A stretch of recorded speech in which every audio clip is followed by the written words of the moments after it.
Assalamu alaikum wa rahmatullah wa barakatuh. Peace and blessings be upon everybody. I hope everybody's having a good Friday. Just today, brothers and sisters, over 18 people have been. Okay, there's an echo. Is it my side? I think it's my side. Bear with me, guys. Let me just get rid of this echo. Do apologize for this. Is it echo on my side? I can hear echo. I don't know if it's me or.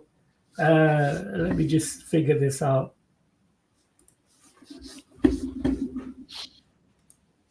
Yeah, I do apologize for that, brothers and sisters. It was definitely me. Yeah, again, let me continue with what I was saying. Over 18 people so far this morning, on a Friday morning, have been murdered by the IDF. I'm sure there will be much more under the rubble, and still people are finding bodies and relatives and loved ones under uh, public buildings such as schools, hospitals, libraries, universities, and whatnot. And it's devastating. It really is. And I know the fact that the increase of diseases and infections is rapidly increasing in Gaza, and the Ministry of Health are pleading with the IDF to let some medical medicine and let me just check this. Yeah, medicines coming to the Gaza Strip. They're having a very difficult situation of dealing with polio and the infections of skin and other issues are causing a devastating effect on the children in Gaza. And my thoughts and prayers are with the people of Gaza. And before I hand the mic on to Brother Yusuf, people are asking for the link.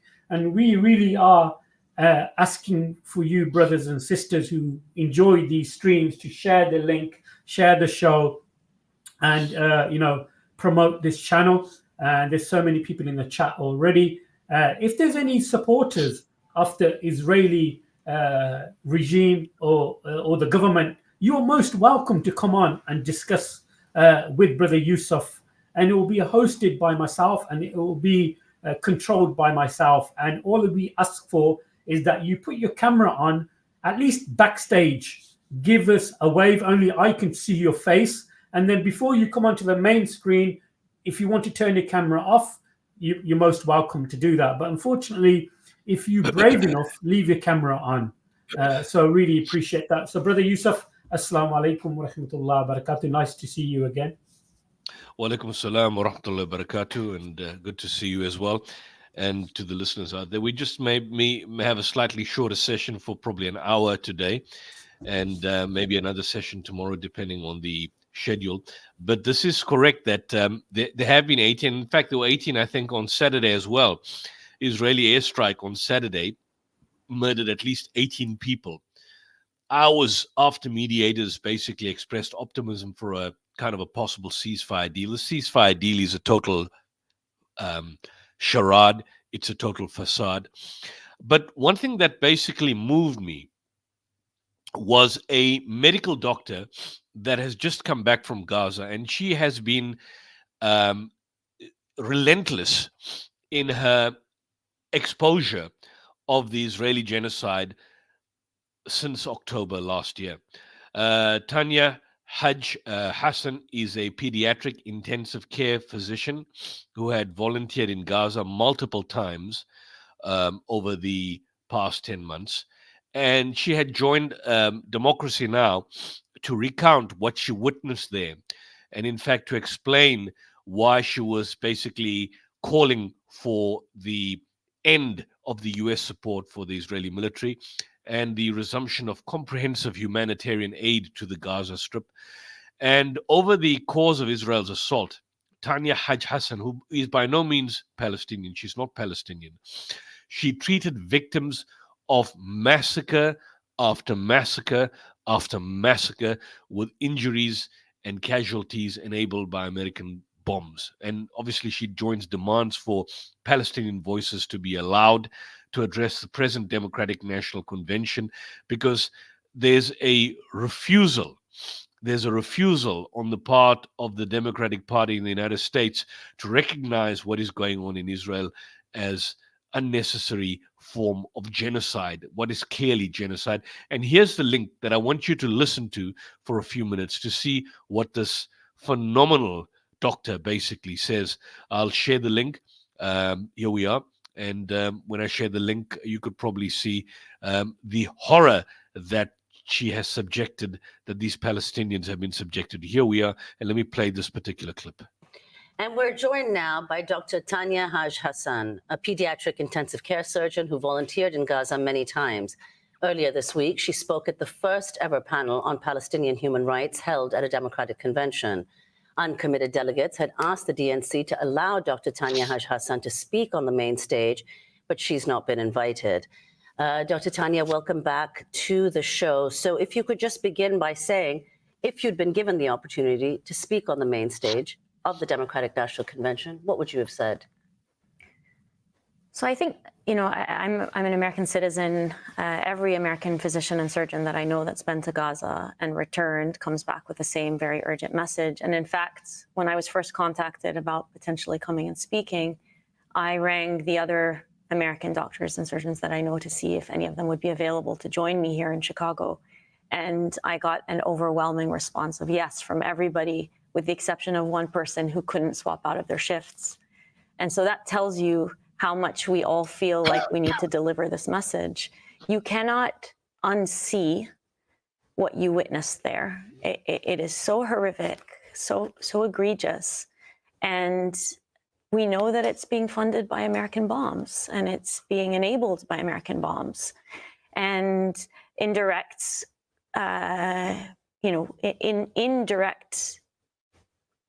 contrast to demonstrated realities on the ground, documented realities on the ground, universal condemnation from international human rights and humanitarian organizations, and findings by the ICJ of plausible genocide. And so I would have liked to get up on the stage and say, look, for the last 10 months, we've witnessed massacre after massacre, massacres of schools where internally displaced people were sheltering, massacres outside of hospitals, massacres of flour massacre, water distribution site massacres, humanitarian distribution site massacres. And we have witnessed as our healthcare worker colleagues have been detained, tortured, killed. We have witnessed as healthcare workers, journalists, and humanitarian workers have been killed at an unprecedented and in record-breaking numbers. And we feel very much, particularly when we know that international journalists are not let inside of Gaza for the last 10 months, we feel like our witness becomes particularly important. I work for an organization called Médecins Sans Frontières, Doctors Without Borders, and one of our core principles is témoignage, the concept of bearing witness. And that was an organization founded by journalists and doctors with the understanding that when atrocities are committed anywhere in the world, it's very important that we bear witness to those atrocities. And that's particularly important as a physician when you're trained not only to treat disease, but to prevent disease and illness. And there's a very easy way, well within the grasp of the American government, to prevent this disease. But instead, we are enabling it. Dr. Tanya, you're a pediatric intensive care physician. So can you tell us the story of a child in Gaza that stays with you even as you've left? I mean, it's hard, Amy. Brother Yusuf, can you just pause it for a second, it's please? really heartbreaking. Every single day I would sit down and try and find 5 minutes alone to kind of... You can see the expression in her eyes and her face that this doctor has seen the genocide. She has seen, and she'll probably explain now, young children who have been torn to pieces. And you can see your face, Brother Yusuf. It's emotionally heartbreaking if you're a doctor and you have to deal with the conflict and of course young children. And you saw some images of young children and other people who have been somehow hurt and blood everywhere, possibly limbs missing.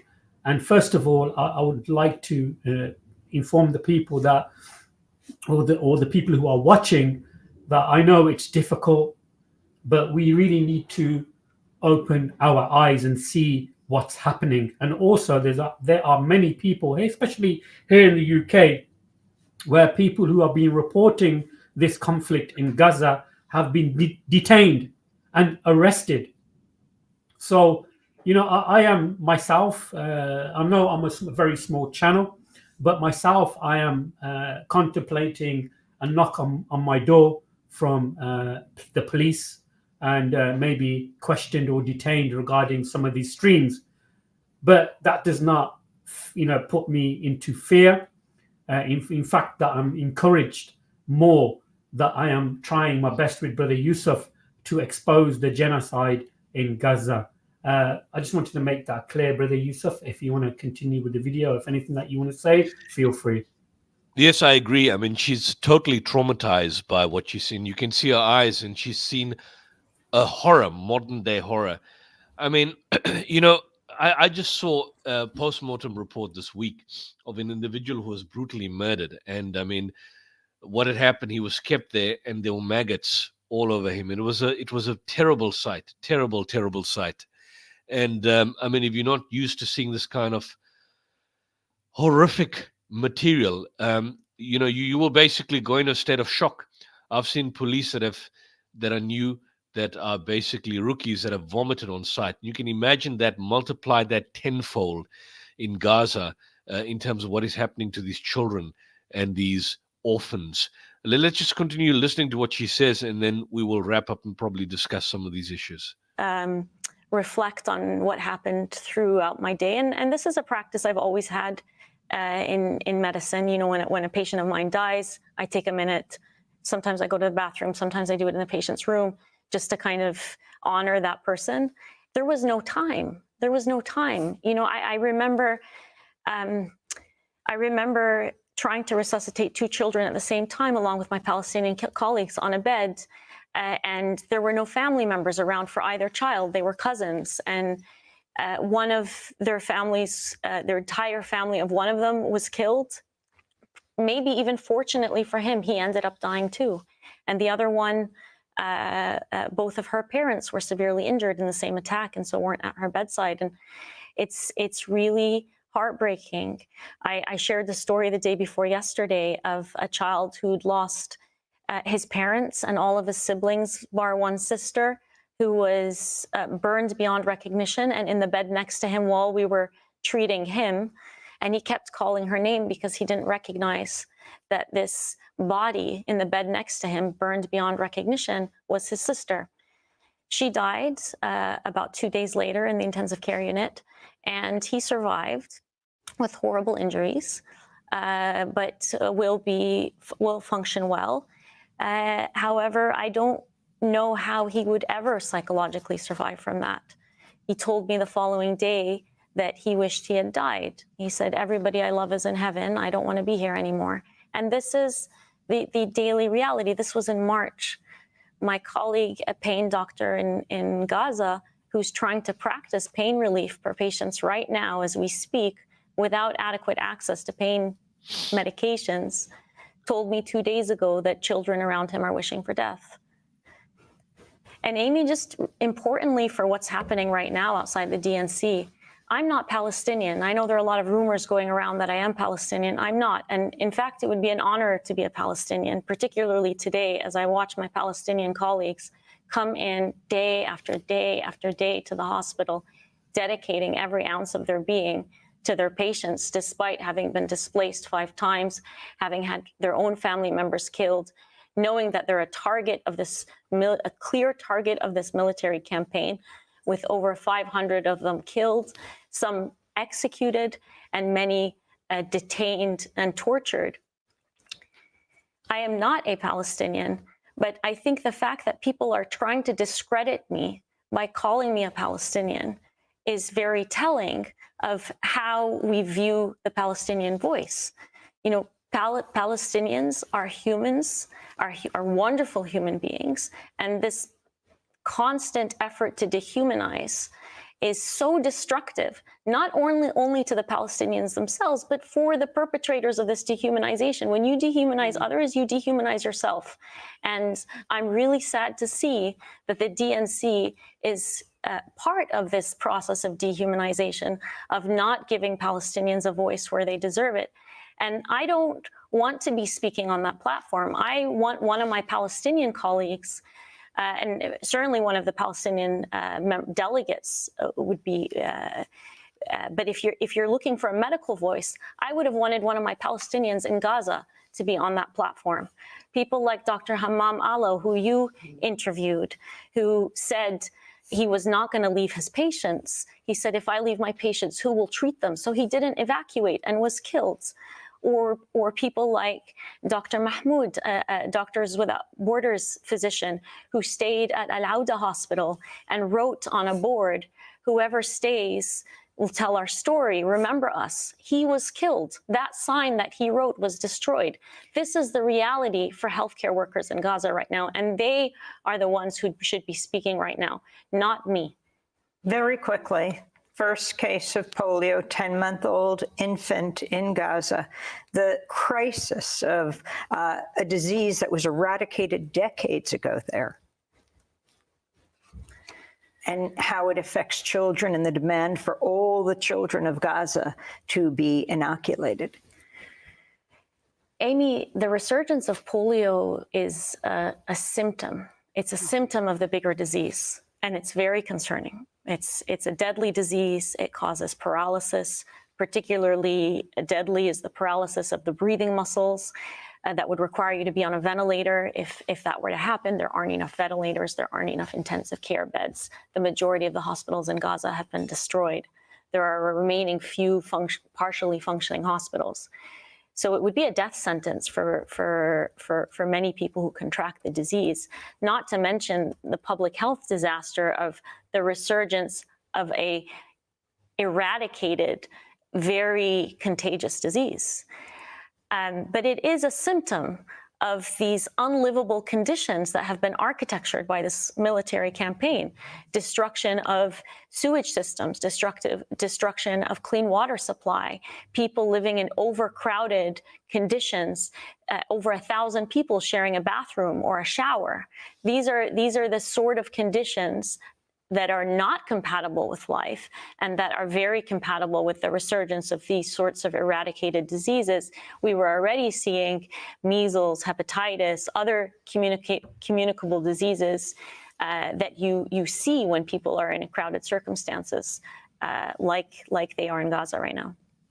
Well, we want to thank you for being with us, and for people to hear Dr. Tanya Haj Hassan's testimony before the first ever Palestinian human rights panel held by the Democratic National Convention. It was a side event of the convention itself. You can go to democracynow.org. Dr. Haj Hassan is a pediatric intensive care physician, served many times in Gaza hospitals, co-founder of the social media account Gaza Medic Voices, which shares firsthand accounts from healthcare professionals in Gaza. So that's a moving story of Dr. Tanya Haj, and I've seen her before. I mean, from October 7th, and you could see it's just shocking, absolutely shocking in terms of what is going on. I don't know. Sometimes you're just left speechless and you don't know what to say. Absolutely don't know what to say.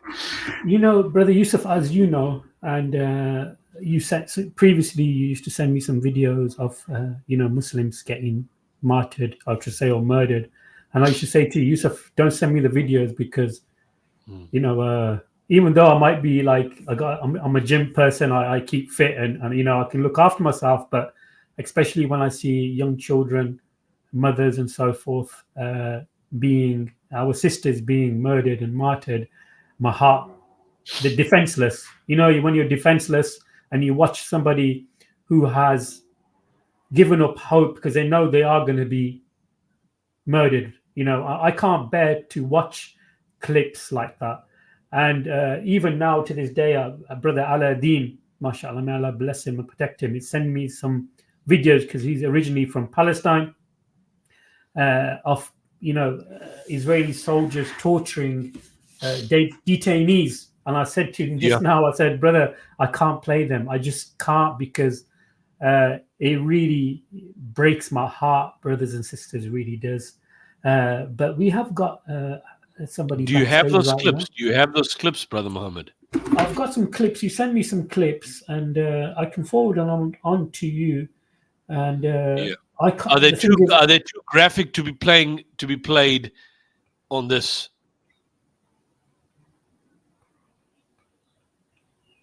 I'm just what's this? Collecting remain of human body in Gaza using a knife to cut the remains of a human body. I don't want to play it. I don't want to download it onto my phone. I'll probably send it to you, but I need to have a deep breath before I do send it. And sorry, and this for channel that. may get a strike, right? This channel may then get a strike. Brothers and sisters, and this is a good point that Brother Yusuf has mentioned. Throughout these streams, I've been receiving strikes from YouTube, and I would definitely recommend, and I plead for you, brothers and sisters, to go to my Rumble account, Abu Shuaib. You can see it on the left-hand corner there. If you got a Rumble account, please add me, subscribe to the channel, because we are live on Rumble also. We've got a brother backstage, Brother Anam. Brother Anam, can you hear us? Okay, alhamdulillah. I'll be bringing you on now, brother. Please introduce yourself when you come on. Assalamu alaikum wa rahmatullahi wa barakatuh, Brother Anam. Wa alaikum assalam wa rahmatullahi wa barakatuhu, brothers. Thank you for hosting the open mic today. You're welcome, brother. I would love to find out where you're from, and how do you feel regarding the situation in Gaza right now, the genocide that's taking place. Yeah, well, first I'll say, you asked for pro-Israel supporters, so I did come on actually to defend the other side, because that would be the first question. Now, I would, the reason is I'll tell you, from 14 years old, I was a pro-Palestinian activist in high school and college. You couldn't shut me up about the conflict, so I'm very well aware about, issues that have been going on. Well, let's say since the 90s, right? Since, I can't say I was around for 1967.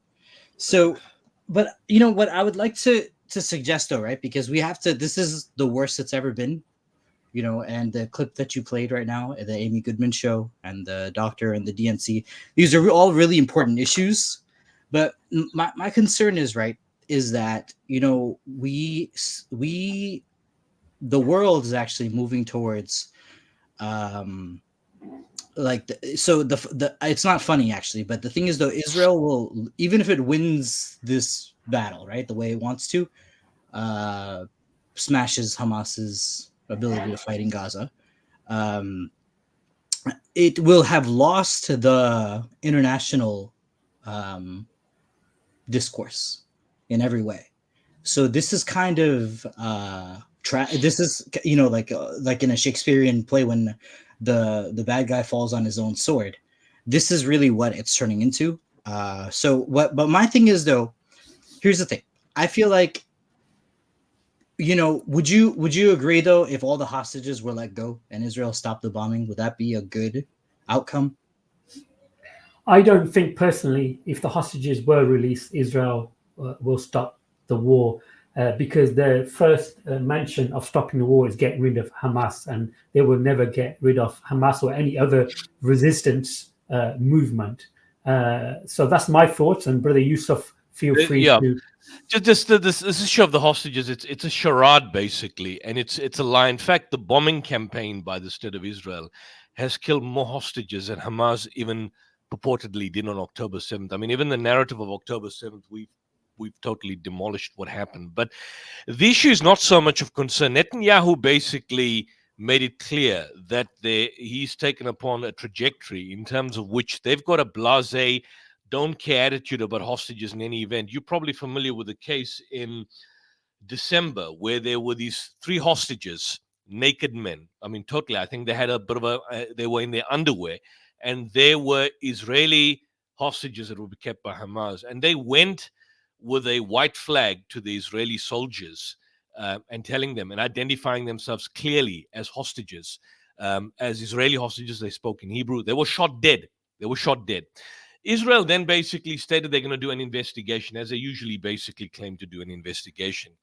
And the investigation was that the outcome of that investigation, not surprisingly, was that Israel made a mistake. Now, what was a mistake in that given situation? I'll tell you what the mistake was. The mistake was, from the Israeli point of view, the real mistake was that they assumed that those were Palestinians. And if they were indeed Palestinians, then in the given circumstances, they would have justified it on the basis that they were basically essentially Hamas militants or Hamas militia or something along that particular line. So the aspect of hostages is a pure charade in the broader scheme of things. I mean, it's the fact is, what is ironical is that, if you take into account the Hannibal Directive, sorry, I've got kids that are just around here. If you take into account the aspect of the Hannibal Directive, where Israel has a deliberate policy in terms of which there's a potential hostage crisis, they ensure that both the hostage and the kidnapper gets killed. That is a principle in the policy that they basically employed in Gaza. And I may add one thing that, sorry, it's this up and down movement of kids that just distracted me, that from their perspective, from the perspective of Hamas, their main aim of taking hostages, and I'm not basically justifying the killing of the civilians that may have occurred there, but their main aim was essentially to ensure that they could negotiate a release of the Palestinian prisoners that are being kept in torture dungeons. So from that perspective, that was the main aim. Just apologies for I just need to get a cat out of this flat here. Not a problem. No worries. Anam, where are you calling from? Where are you? So I live in New York. Oh, Yeah. nice. So I just want to share a report with you, brother, because you've raised that point on the same issue. Speaking about the Hannibal doctrine. Yeah. No, not just the Hannibal doctrine, but contrast the Palestinians, sorry, the Israelis that have been basically kept under Hamas, some of who have been released. They basically stated that, look, their conditions may have been obviously under certain degrees of restrictions, but generally there was no malevolence on the part of the Hamas kidnappers. Now you contrast that with a report that has been released by B'Tselem in August, just the beginning of August this month. This is a summary of the report called Welcome to Hell, which is an executive summary since October 7th of the Israeli prison system as a network of torture camps. And in fact, it goes on to say, if you can see the link, Brother Mohammed has just expanded, that report concerns the treatment of Palestinian prisoners and the inhuman conditions they have been subjected to in Israeli prison since October 7th. And they go on. We've been through this report at length, but it's, sexual assault, arbitrary violence, humiliation and degradation, deliberate starvation, unhygienic conditions, prohibition and punitive measures, confiscation of the communal personal belongings, everything. You can go on. I mean, the individual that was raped to death, he had what they call this, those tasers, those tasers that the police use, put up his rectum. And basically, and then he was gang raped by the Israeli soldiers. And the Israeli soldiers in the videos that were released showed, and they had their shields to prevent the camera from actually picking up the exact time when the sexual act was in process. So, I mean, there's nothing of that level that has been that Hamas basically committed. And the point I'm trying to say is, from the perspective of Hamas, whether it was a right policy or an incorrect, strategy that they adopted. The point is that their, kidnapping of the hostages of the Israelis that happened on October 7th was particularly so that they could have been in a powerful leverage to negotiate a release of Palestinian prisoners that are kept in Israeli dungeons. And the point being made is that at the given situation, at the given circumstances, what you have is a situation whereby without what happened on October 7th, the Palestinian position in the West Bank was already compromised. I mean, the highest number of deaths of children that happened on the West Bank alone over the past decade was in the period from 2021 to about 2022 after COVID. So this excuse about the hostages is neither here nor there. In fact, the hostages may probably be dead by now. And they're being dead not because they're being killed by Hamas, but because they are being targeted by the Israelis. So in the long and short of it, the aspect of the hostages is what I would call in Iraq war, you had the weapon of mass destruction, which was a lie.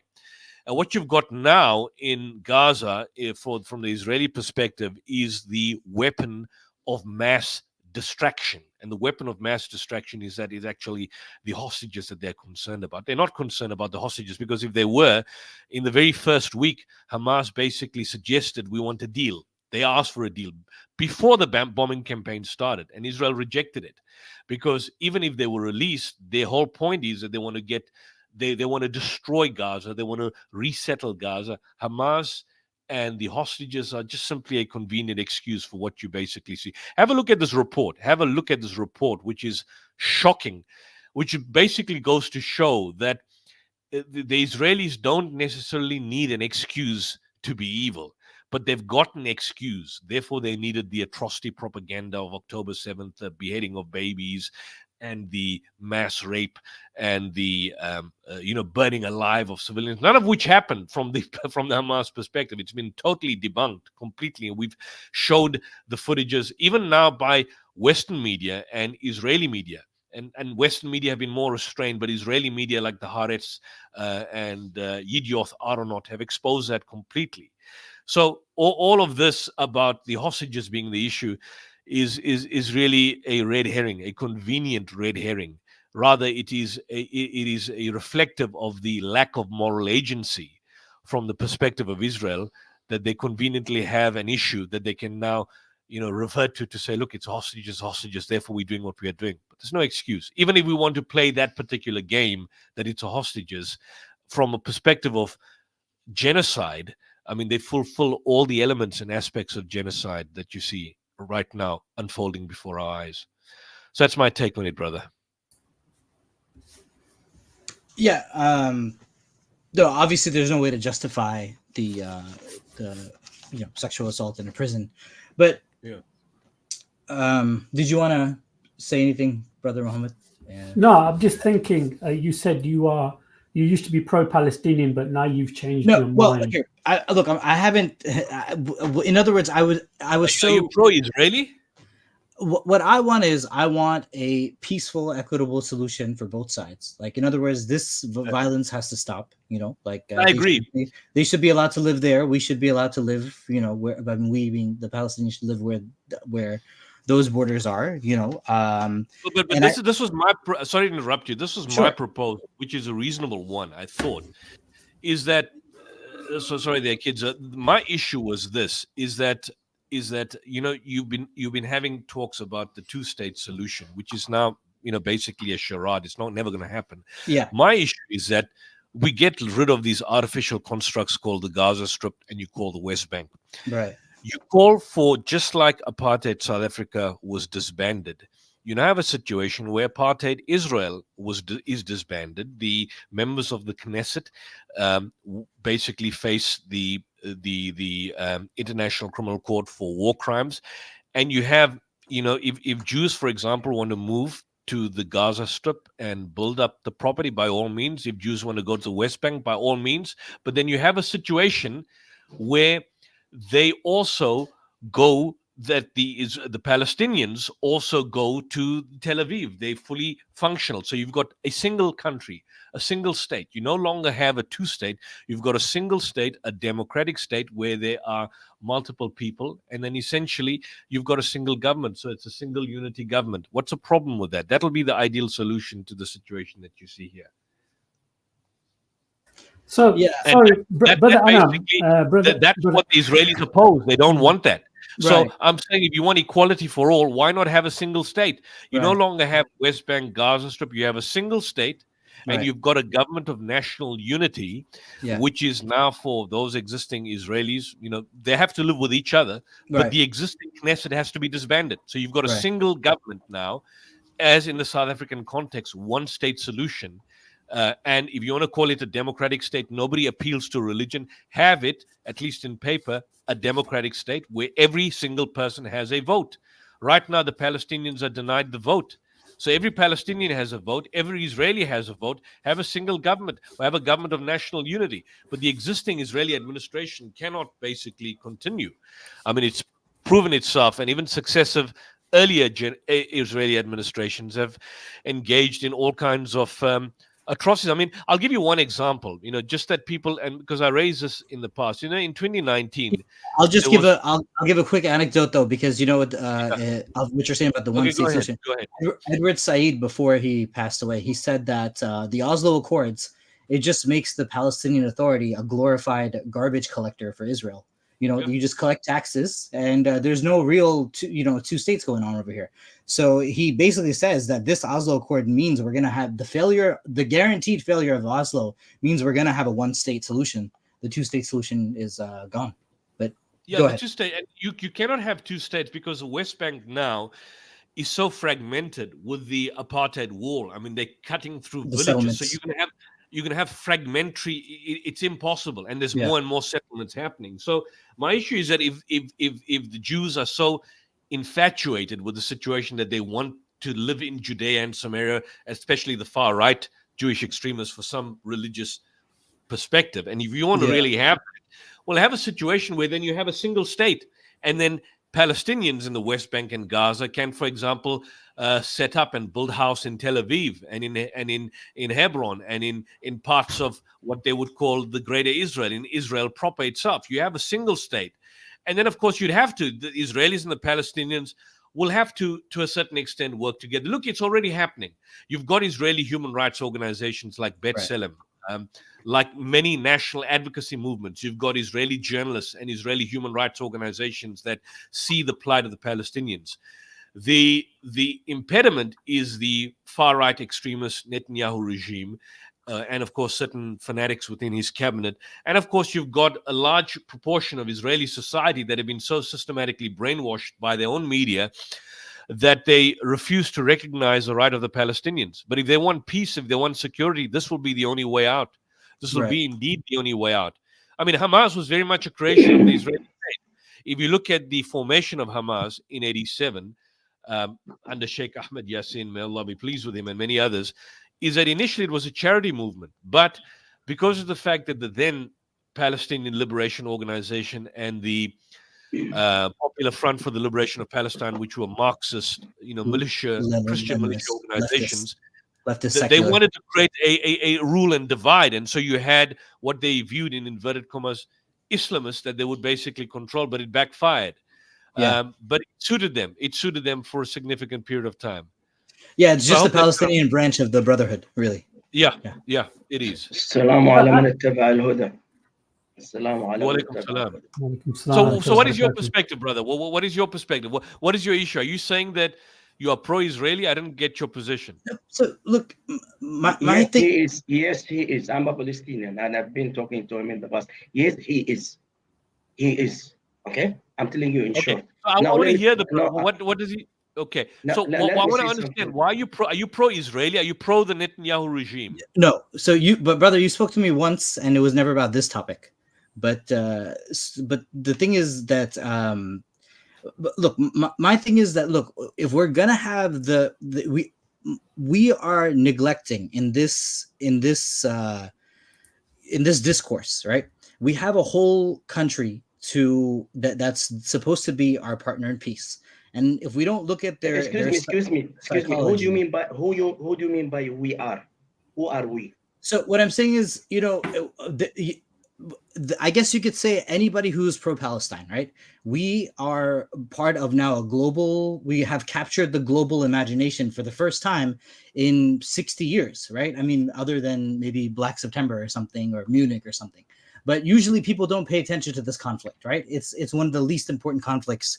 Like when 2017, the bombing of Gaza was going on, it wasn't it wasn't particularly on the radar there weren't students camping out in front of Columbia getting arrested. So now we've captivated the international community. There's so much pressure to resolve this conflict. We can, I feel like, produce a one state or some kind of solution, if we just, I mean, we being the people on the ground, really, but as an American, the American pressure would help. European Union pressure would help. We have to bring all the negotiating parties to the table. I like your idea. Can I ask you a question, please? Why the American government, for example, Biden does not say stop? Enough is enough. Stop. Yeah, he could do that. A single phone call. Now, I'm asking you as an American. You are an American. Answer me. Why your president does not say stop it? Stop genocide. Enough is enough. Why does not he say that? Answer me. So yeah, I'm a Palestinian. I want to hear your answer as an American, please. So what I'm saying is, yes, like the European Union, Canada has continued arms sales to Israel. There's many ways to say stop, as in saying that we are no longer going to sell you anything. So that is a very constructive way. And also, by the way, but here's the thing: he did not stop selling them, and he's still supporting them. You are not answering my question. What do you mean? So you're asking why Biden's not doing what I'm saying? I'm not Joe Biden. Stop. Why? No, I'm asking you, as you said, we as an American. Now I'm asking you as an American, why your president does not say stop? If he says stop, they will stop. Why? So I can suggest what I would like the policy to be, but it's so. Here's what I'm saying though. You have to understand that there is the psychology of Israel, right? Because, for example, brother, you mentioned the sexual assault in the jail, right? You know also that Israeli prosecutors went to that jail and arrested certain soldiers. Now, and he was released. Hold on. He was released. I just want to make this point. Those arrests, the soldiers, and we played those reports from Haaretz and the Times of Israel, that those arrests were in fact superficial because they were immediately released thereafter. And what you also had after those immediate arrests were what I would call the riot for rape arrests. The riot for rape. So there was the Israelis that were basically civilians. Yeah, they were rioting for rape. But in fact, those police officials and those forces that were called out, in fact, in the reports and the interviews that they were conducted initially, they stated quite categorically, and this was confirmed in the various newspapers and the news magazines, that in fact the arrest was purely superficial, but they've all been released. So none of those accused have been in fact charged of rape, just like no one has been charged right now for war crimes that have been committed in Gaza by Israeli soldiers. In fact, now we basically we've just seen the latest report, which is shocking, that Israeli soldiers have been using Palestinians as human shields. It's like every accusation is actually a confession. So now we have a situation, and in fact, it's reached such a stage that in fact it goes down to the whole notion of command responsibility, whereby the Israeli soldiers themselves, who are engaging in this practice of using Palestinians' human shields, particularly in going into tunnels and homes, and these are Palestinian civilians, have stated that they are getting the authority right from the top, which means that this is a kind of an unwritten policy by the Israeli Defense Force, even though you had a high court ruling in Israel in 2016, which prevented and made an order that Israeli forces are not supposed to be basically engaging in using Palestinian human shields, which they were in 2009 and 2012 and the 2014 conflict. And it seems now that they're doing it as a matter of policy. So I'm saying that this is not a state that you can, it's not an equal conflict. This is, people want to present this as a kind of a conflict. It's not a conflict. Okay, look, but here, there's two countries here, right? And so I just which two countries? There's how Israel runs its country, and then there's how the Palestinians run Palestine, right? But there's not a country.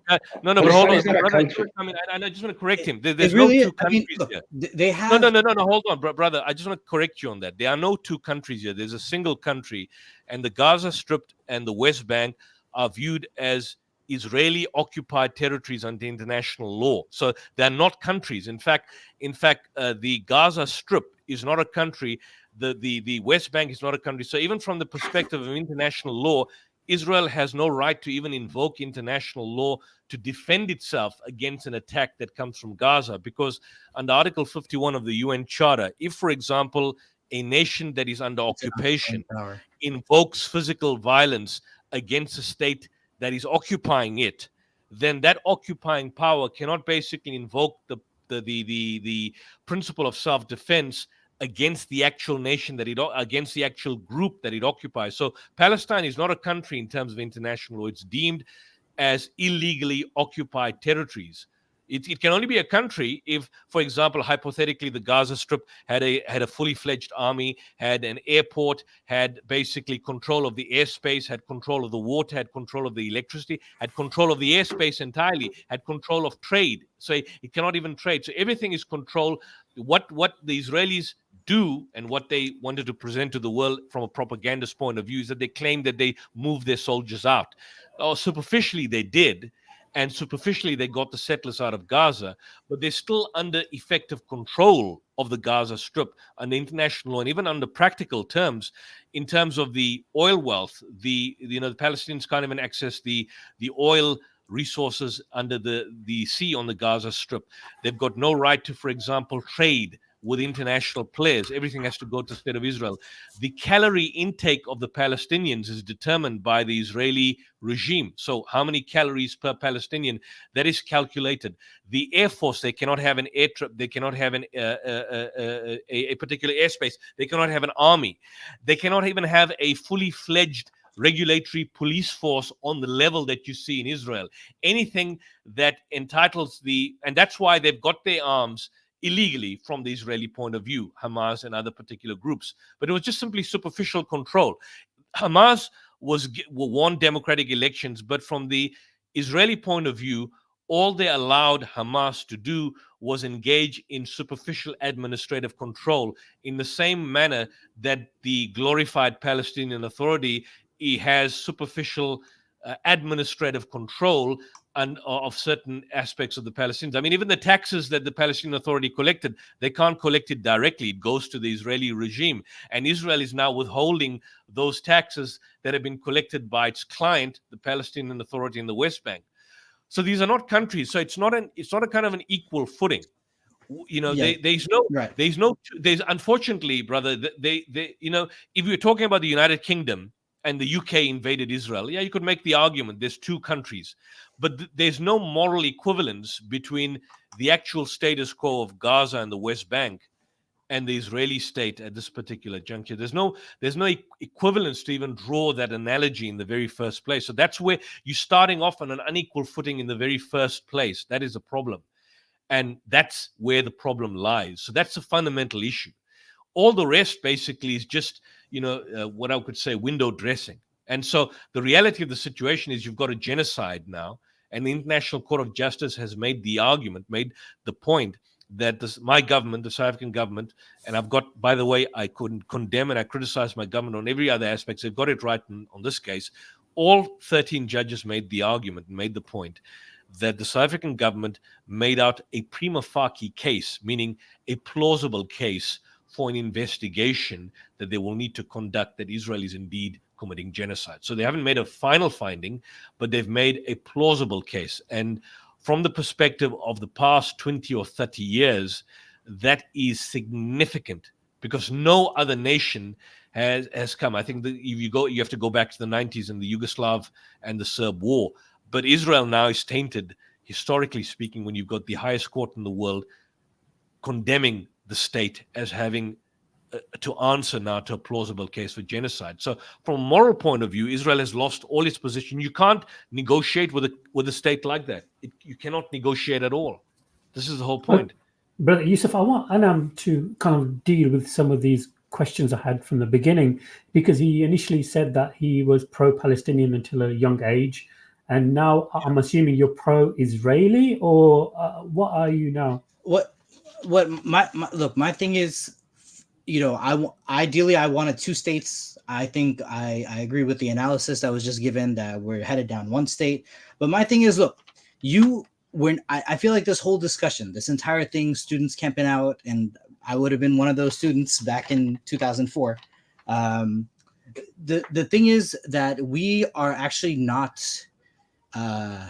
What we're doing to our opponent, right, enemy, whatever you want to call it, Israel, is that the discourse is going away from a peaceful, equitable solution, and it's going towards something that's more like well, I mean, let's leave the Jews are evil and Jews control the world. But you know, I even seen the Dawa videos. We they haven't spell, said that. pardon me, We haven't not said you, that, not, you know? but I'm talking about the movement. For example, in the Dawa videos, they spell Jews with the euro sign in the middle, right? Because the E has looks like a E. So for the euro. So I'm saying, you know, these anti-Semitic tropes are coming up. And we have to. Aman, I'm still confused. I asked you a simple question. You were pro-Palestinian until your teenage years. What's your stance now? Are you pro-Israeli now, or are you balancing? Your. My thing is, you have to be fair to both peoples, and we're not understanding the psychology of that. For example, Israel is a split society, right? You have the religious Jews who are right-wing radicals who want every inch of the West Bank and Gaza, and you'll never be able to have a peaceful discussion with them because it's in their religion that King David ruled over these hills, and no Palestinians can live in these hills, and these people are a threat to peace. These people are seriously problematic. So my thing is, you know, when you look at who's ruled over the Palestinians, right? So Fatah, for example, is probably like, we know how corrupt it is, right? They also, they basically in the 70s, like they wanted legitimacy of being the sole legitimate leader of the Palestinian people. And then they basically sold out to Israel, right? So this is, you had these useless bureaucrats sitting in Ramallah for the past 20 years, okay? And then, so that's been our leadership. And then the other thing is Hamas, like, you know, we're talking about jails and how people are treated. You know, like I remember when they took over power in 2006, they threw the Fatah people over the skyscraber. So here's my only thing, right? I want to question you on that, because there's video of that. I've seen that. I've seen that particular trope. And by the way, they did it to each other. No, but I mean, Fatah was doing it to Hamas too. Yeah, the thing is that the Hamas leadership, particularly Ismail Haniyeh, Abu Musa Mazrouk, and what's the other guy? I forget his name. Not Sinwar. I've got some issues with Sinwar, but they were to a certain extent, they were closely aligned with some of the leadership within the Palestinian Authority. But this is what Hamas did in 2006, which Israel never recognized.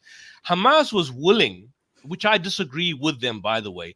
They were willing to accept the formation of a Palestine, of a two-state solution. They were willing to accept Hamas in 2006. They were willing to accept the 1967 borders. Of course, that's now, you know, that has long passed. And after they came to power, immediately thereafter, you had for example, you know, the talk goes that there are these rockets that came from Hamas, but in actual fact, immediately after Hamas came into power, you had Israeli strikes into Gaza, and that subsequently followed with rocket strikes. And then Israel basically presented the idea that, look, it is glorified firecrackers that are being thrown up by Hamas, which are causing no damage whatsoever, that led Israel to engage in its, operations or wars or killings or mass slaughter. No, the Qassam rockets were getting better. That's why they had to flee Gaza, because they were attacking the settlements in Gaza. The point I'm saying is that Hamas has been extremely benevolent. If you look at the charter of 2017, not the 1987, the 2017 charter, they basically, even in 2017, they state they're willing to accept the existence of a Palestinian state on the basis of a two-state solution, and Netanyahu was via Qatar sending funds up until 2021 to Hamas. No, until this year, basically. This year. Well, I mean, until before October 7th. And of course, ensuring that the Palestinian Authority exists in the West Bank. And the point and the argument they were getting funded, and they took all that money and they were spending it on paragliders and military planes and tunnels. That's my thing. So it's like, if they, instead of building tunnels, they would build skyscrapers. That's not entirely they could have built an economy in Gaza. If you look at Ehud Olmert, you see the argument that is being made that they basically squandered the money. Now, I'm not going to basically deny the point that, look, there may be possibly, as in the ANC, there was a corrupt element. I'm not going to deny that there may also possibly be a corrupt element within Hamas itself. But generally speaking, the argument that has been made by Israel against Hamas is that the monies that Israel provided Hamas was used primarily to build tunnels. Ehud Olmert, who was a former prime minister of Israel, shocked the world in his interview.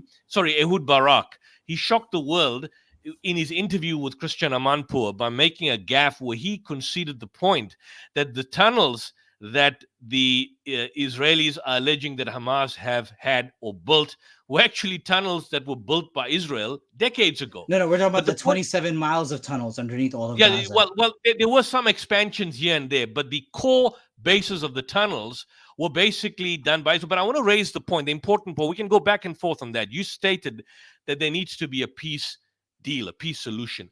My question is, how does one get a peace? I want Brother Muhammad to share this particular slide, Brother Muhammad. I've just shared this here. How does one get a peace deal? How do you negotiate a peace when, for example, the existing Israeli regime, Brother Muhammad, if you can just put this up, does not want a negotiation. He doesn't want the end of the war. So here you've got, for example, your own, well, you're not from the United States. Brother Muhammad, are you still there? Maybe he's. Are you there, Muhammad? Brother Is he gone? Ismail. But you're saying that there's no way because the expansion of the settlements is so much? No, not the expansion of the settlement. Netanyahu doesn't want, for example, there's a report. I'm just going to read it from BBC. I've shared this. I see Muhammad has gone. Netanyahu putting politics before Gaza deal. Dead hostages' daughter says. The daughter of one of the 6 Israeli hostages, whose body was brought, has accused, together with all the hostage families, of Prime Minister Benjamin Netanyahu of refusing to accept a ceasefire and a hostage release deal. He stated that Mr. Netanyahu has insisted he's making every effort, but I don't believe he's a word he's stating. In an interview, Ms. Perry did not explicitly mean what she meant by political priorities. Netanyahu's far-right allies have vowed to pull out of his coalition, undermining his chance of staying in power if he agrees to release a large number of Palestinian prisoners from Israeli jails in return for hostages. So what Hamas was saying in the second week of October 7th, following October 7th, that look, we are willing to release the hostages piecemeal and we'll get them all released. Israel point blank refused. There was a deal on the fire, which is done by Genocide Joe a couple of weeks ago, I think in the end of July, beginning of August. You have a situation where Hamas agreed to that. They agreed to the term and conditions. The only thing which they didn't accept and agree is that the fact is that they needed to not be continuing settlements, and of course they're not going to come with and hand themselves over for the Israeli security to take them in and subject them to torture dungeons. But they were willing to release hostages. Netanyahu states no, absolutely no. In November last year, Hamas released 105 hostages in exchange for Palestinian prisoners. But now you have a situation that in all likelihood, the vast majority of hostages that have been kept in Gaza are probably dead. And they are dead not because they've been killed by Hamas, but they're dead because they've been killed and bombed by Israel. I mean, I don't care whatever excuse, and one can make a series of excuses out there. When you, for example, go and have an Israeli sniper and the Israeli Defense Force brutally murder this famous case now of Hind Rajab, a 5-year-old, and we've showed this on this particular platform many times, brutally shooting her in cold blood. And you've got Israeli death squads shooting dead Palestinians, no longer bombing from the skies where you can make this stupid, ridiculous argument of collateral damage, but Israeli snipers shooting dead in cold blood Palestinian women and children. I mean, the Flower Massacre, people have forgotten about it. I saw on your channel in the United States and the United Kingdom that people were making the argument that, look, these people that were collecting flour, they died in a stampede. The question I need to ask is, how many people in a stampede that die in a stampede have bullet wounds to their head? When you've got the convoy of the World Central Kitchen that gives its coordinates to the Israeli Defense Force, and then the convoy is bombed, precision targeting over a period of 20 minutes. 20 minutes, you bomb one. Next 20 minutes, you bomb the second. Third 20 minutes, you bomb the third. And then you claim there's an investigation conducted and it was a mistake. I mean, this becomes laughable. So it's quite clear that there is a negotiation. You're talking about peace, wanting a settlement. But the other side doesn't want a settlement. I think the brother just dropped off. How do you settle? How do you engage in a peace settlement with people who are out to destroy the last remnants of your civilization? I mean, the hospitals, the schools, and now we've got the first case of poliomyelitis. You've got, for example, we talk about the conservative figures of 40,000 people that have been murdered by the Israeli force. But what about the fact that the healthcare resources are totally destroyed, and there are people buried in rubble, and the people that have other congenital diseases cannot basically, what about the consequential deaths of those? You're talking about hundreds of thousands. So how can you talk about negotiation when these are not two equal sides to a footing? It's not two powerful armies fighting against each other, and now there needs to be some sort of negotiation between two mighty superpowers, like, for example, Russia and the United States fighting against each other in a war, and you're talking about possible settlement, negotiation, the parties coming to the deal. This is one side engaging in a mass slaughter, and then you've got on the other side Palestinians being mowed down and totally and utterly destroyed. Houses, women, and Brother children. Ismail, he dropped off already. Yeah, he dropped off, but hopefully he's probably listening. And it's good that other people are listening, Brother Ridwan. Brother Yusuf, you made some very valid points, and I kept on asking him, what's his stance now? And he wouldn't really answer. Initially, he did say, when he first came on, his introduction, that he was a pro-Palestinian up to the age of 13 or 14 or something. And now he's changed his mind and he's pro-Israeli now. But he kept on using the term of we, as Palestinians, and we and us and so forth. And for me, he just seemed to be like an Ahmadi or Qadiani who just kept on waffling. He didn't really want to. No. Brother, he's not Ahmadi or Qadiani. Brother Yusuf, just if you don't, I'm sorry. Sure. I spoke with this guy in one Christian channel in the past. He called himself as a Trinitarian Muslim who accepts the Trinity. What? An American Trinitarian Muslim, that's him. He's well known in TikTok and Clubhouse. So therefore, I joined as soon as I've seen him in the room. And he is pro-Israeli, not pro-Palestinian. Therefore, I joined the stream. Barakallah. Thank you for that. I just wanted to, we're going to close now because I've got some other issues I need to deal with, and just keep me in your du'as, because this channel has come under attack, and my personal channel as well, and I've been threatened, I may add, on other issues. Brother Muhammad knows, so just keep me in your du'as. But I gave the brother benefit of the doubt, and it's a pity that he left. I'd like to engage him when I have a longer time, but I think most of these people don't know. They have no response, no answer, no justification for their particular position.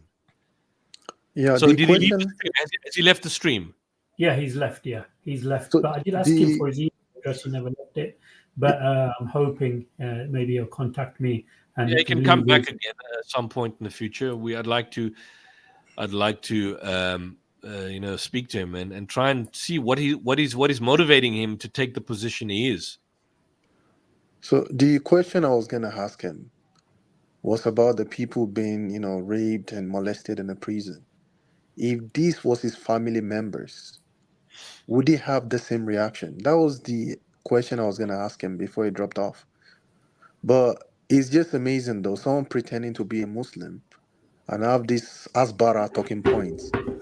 The moment I started to hear paragliders, tunnels and all, it's typical playbook of this Asbara Israeli talking points, yeah? So, I was just shocked. Someone that actually dressed like a Muslim talking like this. Subhanallah. Yeah. Well, it's not the first one. We had someone else some time back. I don't even recall, Brother Muhammad. It was a guy that's on a group of mine, but he's from the United Kingdom. I forget his name. He was there. He was also very pro-Israeli. So it seems that there are a few, so-called Muslims out there that appear to be channeling the pro-Israeli position. I don't know why. I don't know if it's religious. I don't know if there's a circle of ulama that basically have a pro-Israeli view. Someone just sent me a message about this. What's this guy? This guy from Australia. He sent me a clip of him. I forget his name. This Iranian guy, Tawhidi. Well, Tawhidi is a scam, so that's not the issue. I don't know if you know Tawhidi, the scam individual. I'll send you. You probably will if you see his video, but he's not someone you can take seriously. I just want to understand how people can basically support genocide, how they can support slaughter, and how they can support the massacre after massacre, and how do you negotiate with people who are massacring you? So I think we're going to bring the stream to an end, Brother Muhammad, if it's fine with you, and we can continue. If you have to shoot off, Barakallah Feek, you can. Brother, I'd love to get Brother Aladdin's and Brother Ridwan's. And I'll have to shoot off, inshallah. Okay, No Jazakallah khair, Assalamu Brother Yusuf. alaikum. Keep me updated regarding your situation. Jazakallah khair, Brother Yusuf. May Allah subhanahu wa ta'ala help you. Brother, we've been Allah's good to you. threatened a lot.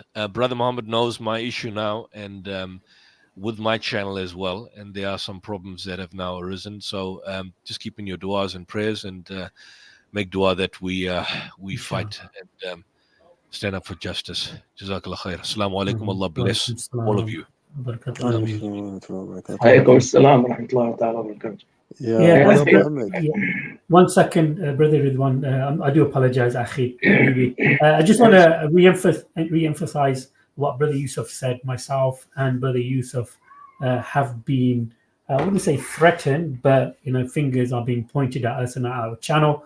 So I am waiting patiently for that knock on the door. And I know a lot of people who have been speaking up regarding the situation in Palestine have been detained by the UK authorities under the, I think, Act 12 of the Terrorism Act. So anybody who speaks up regarding the situation in Palestine and speaks negatively regarding the IDF and the Israeli government have been getting knocks on the door. So please keep us in your supplications, and don't forget us in your du'as, inshallah. Brother Ridwan, yeah, go ahead. Yeah, I love the fact that you tried to pin that brother down earlier. So he was trying to be slippery with his, typical of the way they behave. You ask them a direct question. You ask them about Sudan. They start going to Afghanistan. They start going to Nigeria, Morocco, with the talking points. So I like the fact that you try to redirect him to the exact question. So, I mean, sometimes I feel like these people are getting paid. I don't know. This is just my way of looking at it. I feel like they're getting paid, because I don't think someone will come on a public platform with their face on the screen supporting the killing of babies and all that. It's just not normal to me. It's not normal, brother. I really think there's two aspects to it. I think either they're getting paid or they just want the attention and looking for some limelight. We know, and Brother Aladdin, and Brother Ridwan, if you say you are a ex-Muslim or you are a previously you've been a Muslim and you want to debunk Islam, all of a sudden you will get some funding from somewhere and a big platform to talk about your false allegations about Islam. But I was highlighted of this situation, of this individual from our Ustad Aladdin, who spoke to him on many occasions. So Aladdin, you did text me on WhatsApp. So yeah, tell us a brief history regarding this individual who just joined us. Now, I don't know if you know this Australian guy who comes always with his fiancée or girlfriend. His name is Rab. That's the anti-Muslim guy from Australia. He comes always in different Muslim channels and he debates Islam.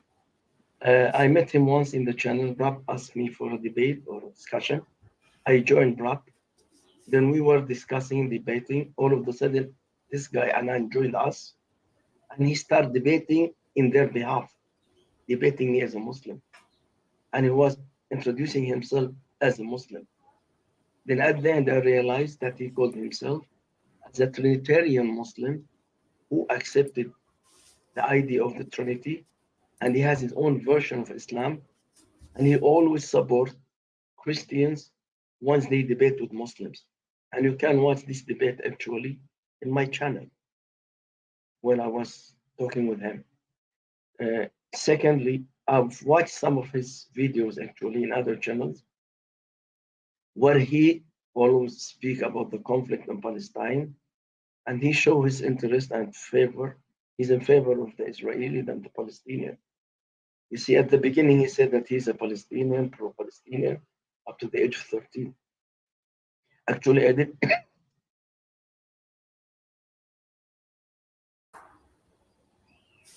Brother Aladdin, are you okay, Habibi? I'm sorry, because I have a fever. Yeah, ta'uran, inshallah. Therefore, I cannot talk long. No. Anyway, the guy claimed to be a Muslim, but he called himself as a Trinitarian Muslim. and he has his own version of Islam. He's known in TikTok by the name Anan and in Clubhouse. So that was my experience with him. As soon as I've seen him in your panel, I text you on WhatsApp and I told you about him. And I know when I will join you, I know that he will drop, I leave. That's why I told you earlier, can I, he said after Brother Yusuf will leave. Because I know, wallahi, I knew it, that he will drop out. Because he will never, stand discussion up to the end. This is my story with this guy named Anan. Jazakallah. Subhanallah. Jazakallah khair, Sheikh. May Allah make it easy for you. I know recently you've traveled in various countries. I would love to ask you regarding your experience of going for Umrah. I think you mentioned you sent me a video of yourself, well, not yourself, but the image of the Haramain and so forth. How was your experience in the beloved places? Alhamdulillah Rabbil Alameen, and I sent you even a specific dua in the front of Mecca for you, if you still remember. Jazakallah khair. Yes. Alhamdulillah, it was very, very nice. It was with my wife. My wife did not go to Mecca since 11 years. And my wife was a former Catholic nun before Islam. But she performed Hajj with me, alhamdulillah, twice. And she went to Umrah with me twice. But her last time was Hajj 11 years ago. So we decided, alhamdulillah, to have our trip. We went to, alhamdulillah, Medina for 3 days, Mecca for 5 days. Alhamdulillah Rabbil Alameen. It was a very, very nice journey, especially for my wife, to go back again to Umrah, alhamdulillah. So that's it, alhamdulillah. And I just came back to the Philippines last Tuesday, just a few days ago. Assalamu alaikum, brothers. I'll drop off now. Nice Okay, talking to you guys. Yeah. Okay, Akhi Radwan, barakallah feek. Yeah, And talk to you before soon. you, Habibi, Allah yarda anna. And before you end up the stream, Brother Muhammad, I would like to ask you once again, I want you, if you can arrange a discussion with, what's his name? Chris from Speaker's Corner. Chris, yeah.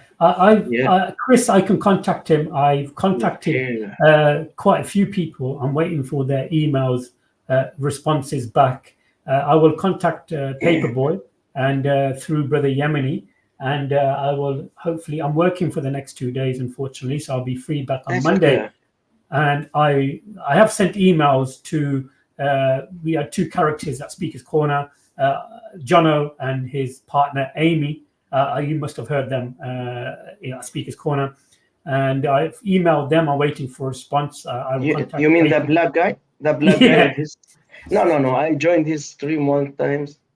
Just once. He wanted to discuss, so he started cursing me, calling me names, blah, blah, blah. So I left his stream. But if you will come here with respect and you control the show, you have no problem. But my target now is Chris. I want to discuss with him. He says that the Quran is affirmed the Bible. I want to discuss that with him. I have no problem. Quran affirmed the Bible. Then Paperboy, I want to talk with him about Islam and Christianity because he brought up so many false claims about Islam when he was talking with one of the brothers. I don't want to mention the name of the brother. They have series together.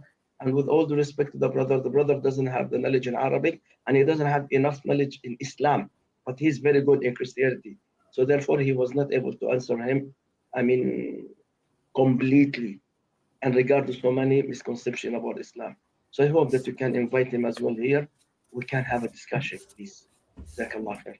Ameen, Sheikh. May Allah make it easy for you. And subhanAllah, I hope you feel better. Just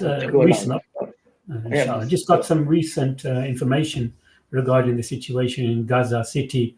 I've just been informed that an Israeli soldier has been killed and 12 others injured in the Zaytun neighborhood of Gaza City. This is directly from the IDF. Also, Palestinians are still being martyred in Gaza. I just wanted to give you some updates. And like I said previously, brothers and sisters, myself, COVFF channel on YouTube, and Brother Yusuf, South African Debate Initiative channel, have been receiving strikes for unknown reasons.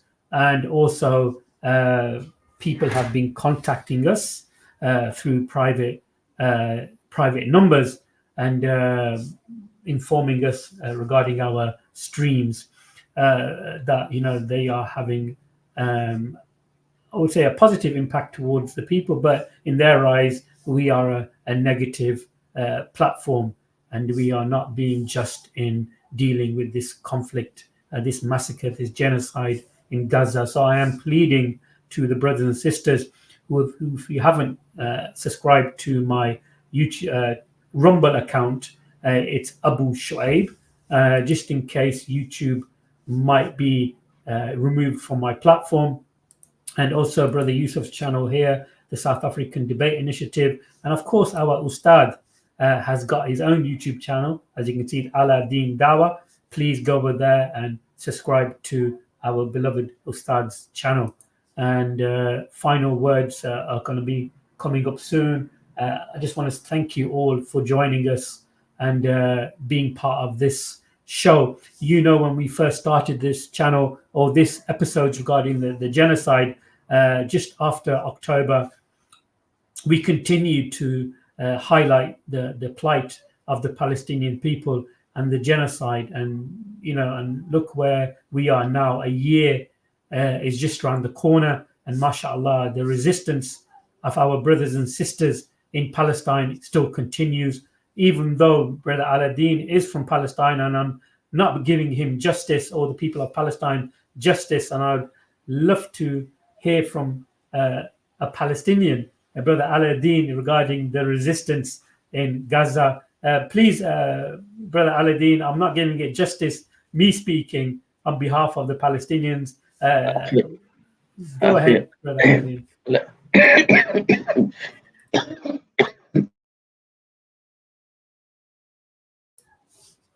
I'm sorry, Akhi, because I told you I have a Akhi, Barakallah Fik. From the beginning of the war until now, they are fighting with Hamas in Gaza. More than 800 civilians being killed in West Bank. And there is no Hamas in West Bank. So if your war is with Hamas, why did you kill more than 800 innocent civilians in the West Bank, who they are not even involved in any way in your war in Gaza? Number two, your guest was talking about two-state solutions. What do you mean by a two-state solution? Two-state solution for a Palestinian to have a state without no border. You don't have your own borders. You don't have your own airspace. You don't have your own airport. You don't have your own port. Shipping or whatever. You don't have your own source of life, like water source, electricity source, energy source. You don't have control of your bank. You don't have even control of your own monthly salary. You have no control of nothing. If you travel from a village to another village, which is in West Bank, you have to get a permission from the Israeli. If they allow you to pass, you'll pass through their checkpoint, what they call Mahsum in Hebrew, which is inside the territory of the West Bank. So they control everything, in short. So we don't have our own military. We don't have our own police. We have nothing. We don't have our even own money, currency. We don't have our own passport. You see, you cannot have all those things. So what type of state are you trying to give us? You lock us up in a wall behind this, from a smaller jail to a bigger jail, smaller prison to a bigger prison. Then you are telling us that you have your own state. How about the expansion of those illegal settlements in West Bank, which UN, United Nations, European Union, US, Russia, China, the entire world condemn and criticize, but still they're expanding it and they never stop it. So how can you have your own state if they deal with, for example, if you want to go to Palestine, let's say you will pass by Jordan, going to Palestine, the border should be with the Palestinian. No, you have to pass through the Israeli first. If the Israeli allow you to pass through, then the next checkpoint is the Palestinian. If the Israeli will say no, you will not be able to pass through. Then the opposite. If you are leaving Palestine, going to anywhere else, so Israeli are the one who decide if you leave or stay. So Palestinians, there, what they call Palestinian Authority, is only like it's a decoration. It's only name without no power. They have no power whatsoever. There is nothing called as a Palestinian Authority in reality. The only thing they allowed them to do is inside Ramallah, Nablus, Tulkarem, Jenin, those big cities of West Bank, where they control inside traffic police, security police, whom they are armed with the very, very light weapons being given to them by Israel. You see, this is the only thing that they control, nothing else. So do you think any normal mind will accept such states? I mean, we cannot have even our own passport. I mean, as far as I know, if you open what they call Palestinian passport, what you will see inside is a copy of the Israeli ID that they give you. It's a copy of the Israeli ID inside your passport. See, there's nothing called, and especially nowadays, Netanyahu came and he said he destroyed Oslo. He said there is nothing called anymore as a two-state solution. They said it, they declared it to everybody, and everybody knows about that. After what happened in Gaza, I don't think it's already easy to go again back to the solution of the two states. And Allah knows, who knows if the war, and I don't think that the war will end up even before the end of this year. May Allah have mercy on them in Gaza. I don't think that the war will end up. It's not in favor of Israel to stop it. Actually, Israel is trying so hard to make it a wider war, to the entire region. But the leaders of the Middle East are controlling themselves. But they are trying to provoke everybody, all neighbors, to involve them in this war, so they can have wide war, bigger war, all around the Middle East. So they think that they can control bigger areas, and they said, we occupied them legally again in a war that they lost. Why do you think American will send their, the biggest aircraft carrier, England, aircraft carrier? Do you think that they will send all this just for Gaza or Hamas? Do you believe that they will bring the strongest forces of the world to Gaza just to fight Hamas? It doesn't make sense, does it? You bring the strongest two militaries of the world. You bring UK, bring USA, Israel, just for Hamas? It doesn't make sense, does it? Yeah, it's abnormal. It's not normal. So the issue is not with Gaza itself. They were planning, I think, to have wider war in a bigger area. But unfortunately, for them, it's alhamdulillah for us, that did not happen. So we pray, inshallah, for the people in Gaza. Give them new prayers, jazakallah khair, barakallahu feek. And even in West Bank, because situation actually in West Bank is, especially if you go to Jenin, some part of Jenin, they destroyed parts of Jenin, camp, Mukhayyam Jenin, like what they did in Gaza actually. But media doesn't show that because concentration is in Gaza. All media goes to Gaza. But what's happening in Jenin camp, part of Jenin camp is almost demolished like Gaza. It's flat, like in Gaza. And that's what's happening also in West Bank. So keep them, inshallah, always in your dua. Yeah. Yeah, absolutely. I have to go, inshallah. No, Ustad, may Allah bless you. Hopefully I'll see you soon. Barakallah fikum. Assalamu alaikum wa rahmatullahi wa Alaikum salam, rahmatullah, barakatuh. Yeah, it's coming to a situation now, brothers and sisters, speaking the truth, it's going to be like a crime, especially when it comes to the situation in Palestine and, of course, the situation in Russia. Recently, there was a journalist called Richard Medhurst who has really brought home some home truths. And he's very respected journalist, and he's been speaking regarding the genocide in Palestine and also the situation in Ukraine and Gaza and how NATO is really prolonging the war against Russia. And he was detained at Heathrow Airport under the terrorism law. He was detained, arrested, put into a jail cell, and everything was taken off him. And I don't know what his situation now, because he's going through the political process, the legal process. So, like I said, myself and Brother Yusuf are in that particular situation, whereas our YouTube channels are being highlighted and striked and demonetized. And like I said, YouTube is not a big money earner for me. You know, it's not my livelihood. So I'm asking and requesting sincerely that if you are able to go onto my Rumble account and go onto my Rumble account, and let me just highlight it, brothers and sisters. So if you are able to go on these platforms, Twitch is CovFF, Rumble is Abu Shoaib, and X or Twitter. And I know recently on Twitter, we've had some people being removed, famous individuals who have been highlighting the conflict in Gaza. Their accounts have been removed by X. And also I'm on TikTok as CovFF, as you can see there. I don't really use these platforms as much, but if anything happens, inshallah ta'ala, our message will continue on these platforms. If anybody wants to come on, feel free to join and hit the link. I can put the link in the chat. Feel free to come on and talk about your thoughts regarding the situation and how telling the truth now is a crime. And like I said, I've put the link again once in the chat. It'd be great to get you on, guys.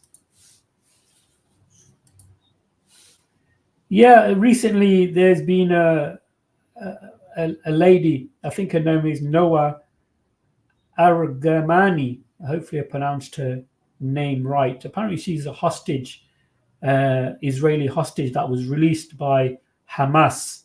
And she has been all over social media, even though she was a hostage taken by the Hamas insurgents.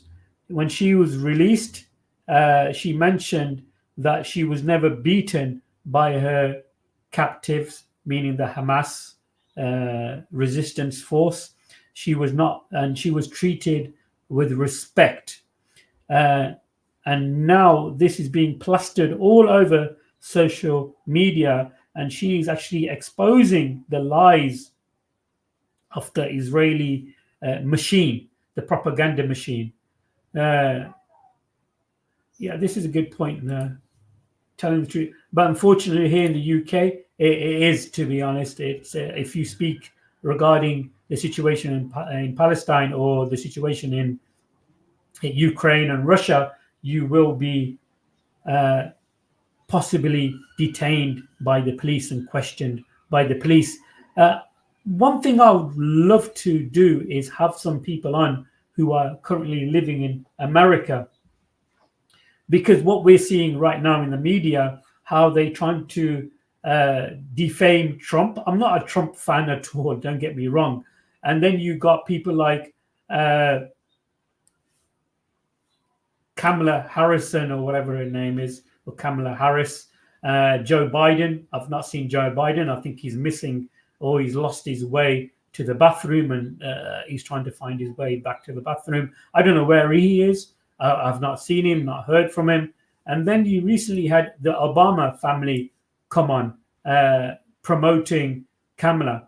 And I see people in the crowds who attend these gatherings, these conferences. I don't know if they are paid actors or are they real people. Like I said, if anybody wants to come on and talk about, yeah, I'm not a big fan of politics either, to be honest. I'm not a big person of, I'm not a political person at all. But sometimes when I watch these conferences that take place, are these people actresses or actors who play, you know, standing at the back with their billboards, clapping like, you know, seals or whatnot? Are they trained actors? Because I can't take any of this serious. The corruption that takes place amongst the high elite in America is ridiculous. Okay, this is who is Kamala? Brother Masha. Brother Yahya, could jump on. I see Brother Yahya down Dawa down under. He's mashallah very active in Australia, I think it is. He has a small Dawa table where he gives free information, pamphlets and free Qur'ans there in Australia. So Brother Yahya, thank you for your support. I really appreciate it. If you are able Yes, Australia. If you are able to become a member of the YouTube channel, Cover FF, please become a member. I think it's only £1.99 a month. That's all it is, £1.99 a month. I'd really appreciate that. It really helps me fund to get to Speaker's Corner from Coventry to London. It's like a 2.5 hour drive, and it is quite mentally and physically draining. And I'm planning to go to Speaker's Corner on the 1st, I think it is, the 1st of September. That's my next plans to get to Speaker's Corner. So I really appreciate any contributions of becoming a member. If there's nobody who want to jump on, I'll probably end the show. And I really appreciate your support, guys. I'm planning to do a stream next week regarding MGA. If you know who MGA is, I'm planning to do a stream regarding Mirza Ghulam Ahmad and his claims of being a Bruzi, or somebody who's reincarnated into Jesus, the son of Mary, and how he traveled all the way to India. I'm planning to do a stream next week regarding the claims of Jesus, peace be upon him, according to MGA, how he traveled all the way to India. Oh, mashallah, the brother's joining me. Fantastic. Assalamu alaikum wa rahmatullahi wa barakatuh, brother. How are you? Wa alaikum salam rahmatullah. How are you, brother? I'm all right. I hope you're not driving, bro. Are you parked up or something? Yeah, no, I'm chilling out on my break, waiting for a customer to turn up. So, MashaAllah. Tell us about your situation there in Australia. I see an image on Facebook of you with the Dawah stall and stuff. How's it going there? alhamdulillah, it's going really good. We just finished, was it last weekend or the weekend before? The AIR Global Dawah Day. That all went really well. But generally speaking, like, Dawah here where I am up, especially up in Queensland, isn't as prevalent as the other two main states down south, New South Wales and Victoria. But it is picking up. So, I mean, most of the interactions are really good. Although you do get the odd idiot that'll turn up and just say a bunch of nonsense or just stand there and argue with you just to waste your time. But it is what it is. I don't know how you feel, brother. I feel Islam, without a shadow of a doubt, which when I see something on social media, and I know maybe because I'm watching the positive aspects of dawah, I noticed that, especially at Speaker's Corner, you have people accepting Islam in groups. You know, people are coming to Islam, and it's amazing to see that. Even though the media and the haters try their best to make Islam look bad, make the Muslims look bad, but nevertheless, people are still coming to Islam and accepting Islam, especially young women. I find that very profound, that young women from various backgrounds are drawn to the understanding of Islam. What's your take on that, brother? I'd love to have your mashallah, because you're out there, you got a dawah table. You know, how do you and plus on social media, especially YouTube now, it's a big platform for dawah. It really is. Yeah. No, I agree 100%. I mean, to be honest, it's not surprising, especially for someone that's always believed in a creator. And like we're told in the Quran, anyone and everyone can plan, and Allah plans, and He's the best of planners. So the West can do as they please, but unless Allah wills it, nothing's going to happen for them or for us either way. But all it does make clear is if the people are sincere, all they have to do is start looking, and they'll be guided. Yeah, I recently saw a debate with Brother Ijaz and two other Christians, Sam Shimon and another person, and Ijaz Yeah, Jay. was with Jay Dyer. yeah. I saw that debate, and I was impressed with, of course, the Muslim side. I saw, if you watch the debate, you can watch it on social media. I think it was on Rumble also. It was two Muslims versus two Christians, and it was very interesting. I think our brother Ijaz, mashallah, may Allah protect and preserve him, when it comes to the biblical scriptures and the information regarding the Bible, I think he's second to none. How have you seen that debate? Yeah, no, I did watch it, and to be honest, I'm not much of a debate person. I'm more open, honest conversation. But if I was to put like people into those positions that would want to do it, Ijaz and Daniel are at the top. They can deal with it. Although the only thing I kind of find a little frustrating is so much stuff gets thrown at them that by the time it's their turn to answer back, you run out of time trying to deal with everything.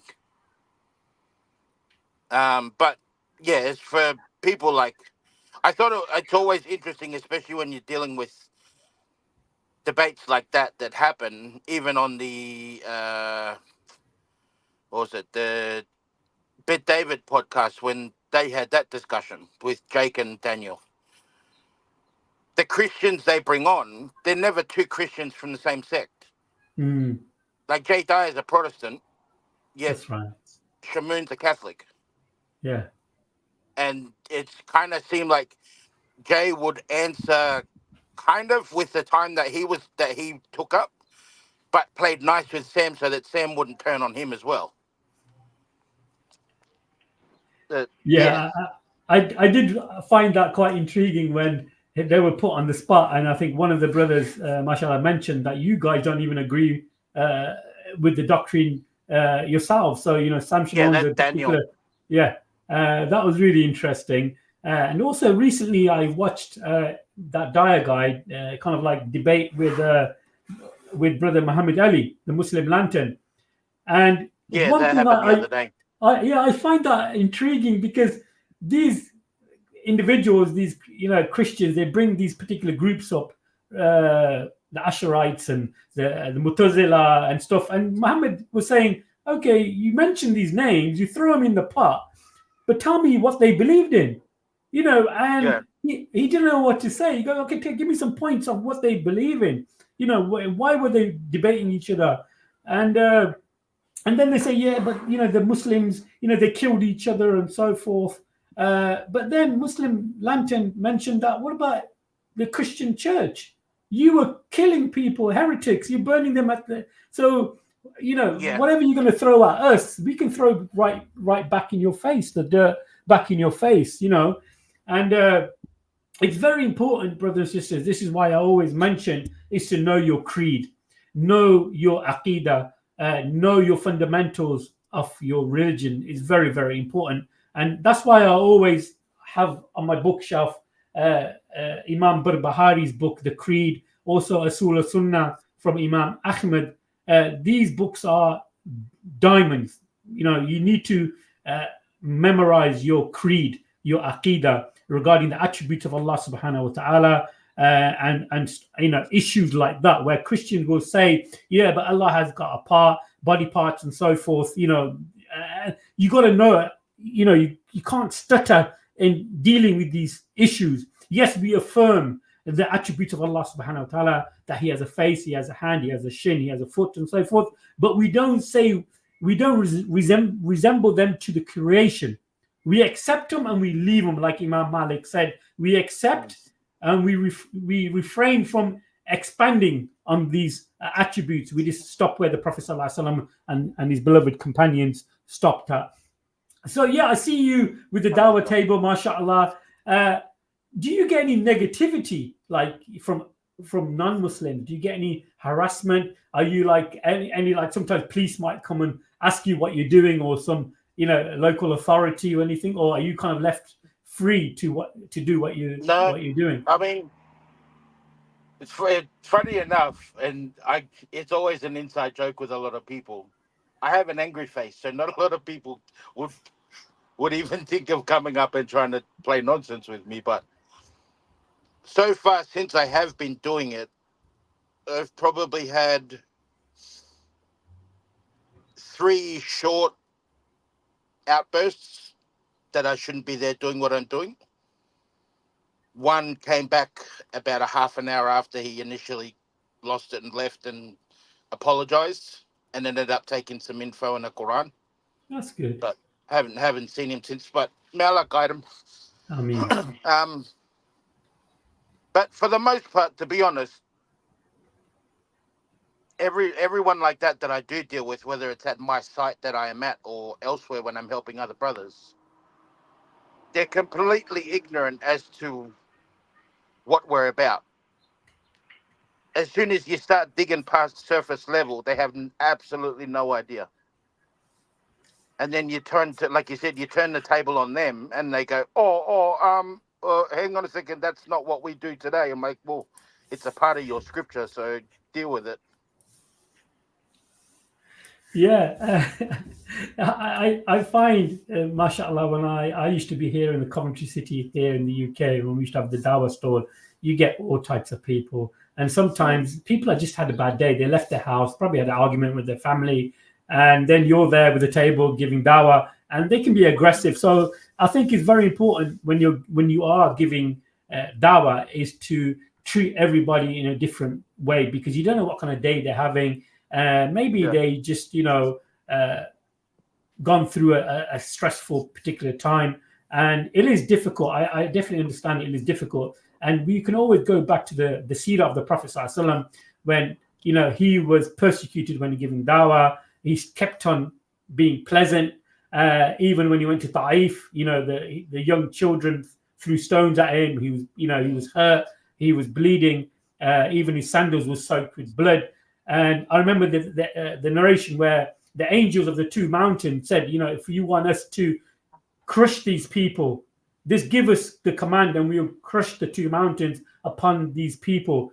And then the Prophet, peace be upon him, made a supplication that possibly from these people there will be Muslims, they were righteous people. And lo and behold, people of Ta'if and stuff, later, they were all Muslims, and many scholars from that region came, and and so forth. And also when the conquest of Mecca happened, when he was eligible, he was in his full right to take retribution on the people who persecuted him, right? But he forgave everybody. He said, he forgave. And even the narrations of when he entered the city on the back of the horse, he was leaning forward, he was humble, he wasn't proud. And there's many narrations where even some of the companions, the leaders, they would walk while their servants will be on top of the horse riding, and then when the delegation will come to meet them, the delegation would think the person sitting on top of the horse was the ruler or was the Khalifa, but rather it was. Some of these narrations, brother, they are gold. They really are gold, mashallah. So some of the brothers are mentioning in the chat. Here we go, brother. Yeah, you don't have a pleasant, kind face. No, you don't. You have a. That's my brother Hassan. Love you, brother. Mashallah. It's great, brother. We have to wrap it up now. It's getting Asr time for me here. It's getting pretty late, so I have to pray Asr. Yusuf, Yahya, sorry. Yahya, if there's anybody want to get hold of you, if you want to put your Facebook page or anything, feel free to let everybody know if they want to get hold of you. Yeah, I mean, if just look up my name.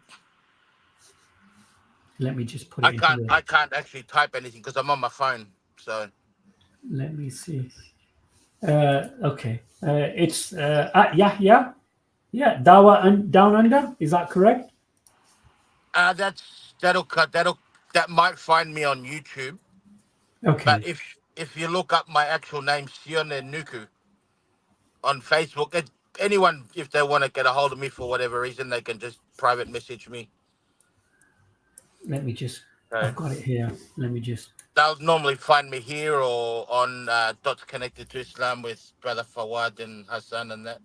Yeah, they are good brothers, mashallah. Alhamdulillah. They are good brothers. There you go. That's the name. Yeah. So, mashallah, give the brother some love by subscribing, liking, and hitting and sharing his information and his platform. Thank you for watching, brothers and sisters. Brother Yahya, why do I call you Yusuf? I got Yusuf on my mind. Brother Yahya. So, Brother Yahya has been fantastic, mashallah. I really appreciate you. Good to see you again, brother. Keep up the great work, brother. May Allah protect and preserve you and help you, mashallah, in aiding the people of Australia in finding Islam. Mashallah. May Allah bless you, brother. Assalamu alaikum. Wa alaikum salam wa rahmatullah. So, alhamdulillah. So, brothers and sisters, thanks for watching. It's been a really good show. We've covered so many different topics, and I'm still kind of like baffled regarding the person who joined us. Was he pro-Israeli or is he on the fence? So if you want to let me know what his stance is, still let me know. But thanks for watching, guys. Thanks for being part of the content. I really respect all of you, and I am humbled by your comments and so forth and your supplications. This is your brother Muhammad from Cover FF, and of course the salutations of peace on everybody. Assalamu alaikum wa rahmatullah wa barakatuh. Yeah, I want to continue commenting because people are writing. Absolutely, sister.